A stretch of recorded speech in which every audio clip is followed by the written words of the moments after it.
So what's fascinating and special about what you guys got going on, man? And again, I'm gonna support in any way I can. The GoFundMe. Yeah, I'm gonna spread the word about you guys, man. How, Mark? Thank you.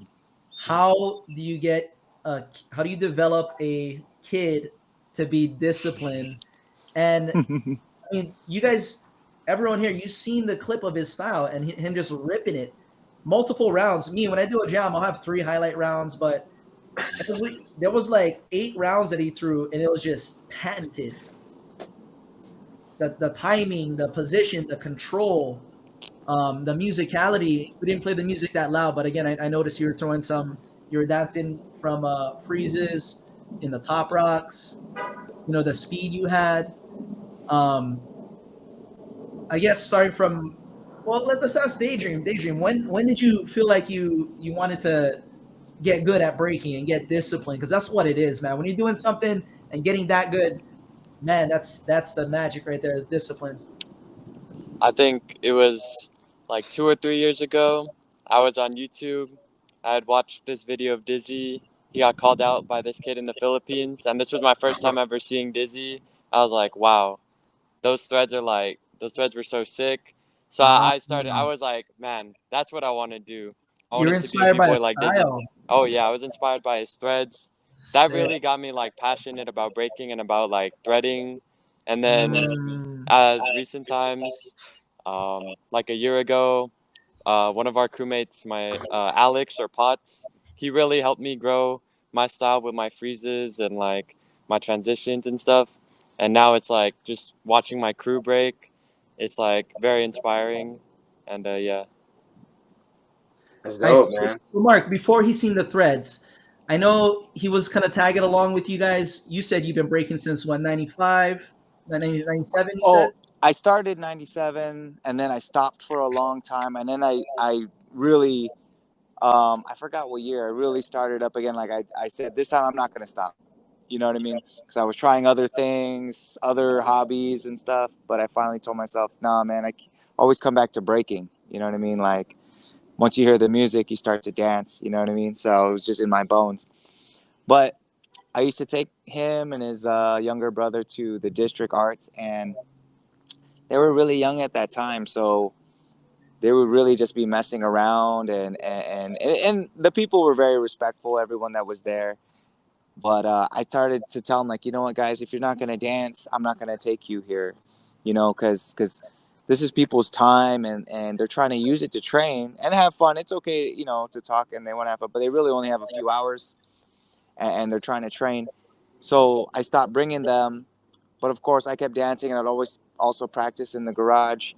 And then I don't know where they decided, like a year later or something. I forget, maybe they were 7 and 5, or maybe 8 and 9, or maybe 10 and 8. I forget. But they really said, "Oh, Papa, you know what? Can we go back with you to the district? We're really gonna practice this time." I was like, "Okay." I said, "If you're really gonna practice, Okay. that's okay." I said, "Because I'll invest my time. If you want to play basketball, let's play basketball. Let's just try something. You know, I don't mind if you don't break. Just because I break, you don't have to break. You know." Yeah. But pretty soon they came back, and then they really started to enjoy it. So now I'm not just the one practicing in the garage. Now I'm coming home from work, and they're practicing in the garage by Right. themselves, filming themselves. And so, yeah, I'm just seeing them grow more and more. And then the more we go to the studio, not only are they getting taller, but they're growing with everyone there. So they're sharing all that dance together, giving them ideas. And then I'm just seeing that then pretty soon, like maybe Mark turned 14, and then the next year, like, he grew, like everything changed. Like he was already kind of battling, Yeah. but like his style, like everything changed. Like he was going through that awkward phase for a little bit. Both of them were, right, because they were maturing, going through puberty. Yeah. Yeah. But then, yeah, then their muscles started to catch up with the length of their body and everything. And man, then you could really see, like, but they were already developing their style, which was really cool. And they were developing like a full force style as well. Yeah, Right. and it was just continuing to bring them, and then bring them more, not just with the district guys, but with the crew, with full force too. the original members, and the ones that are still active anyways, and the ones that live in Vegas and that were still dancing. So like Alex, for example, so Potts, and a lot of the members contributed to their growth, you know. So Nice. And just, yeah, it became a part of the family like that. It's such an organic way to do it, man. I mean, me as a parent myself, the way I get Kalea, because I know the benefits of breaking, you know, and I know the science of it. So I'm trying to get her, hey, at least get the foundations, do whatever, and, you know, encourage her with everything else as well. But for me, it's more like, oh, you want the poison, aka sugar, you know, you want these treats, you want to watch something. Cool. Let's do a few 6 steps. It's kind of how I do it. So to hear that the reward, the natural way, yeah, man, it's inspiring, man, and it says a lot about your character and, you know, as a human and as a father, man. So much respect to that, man.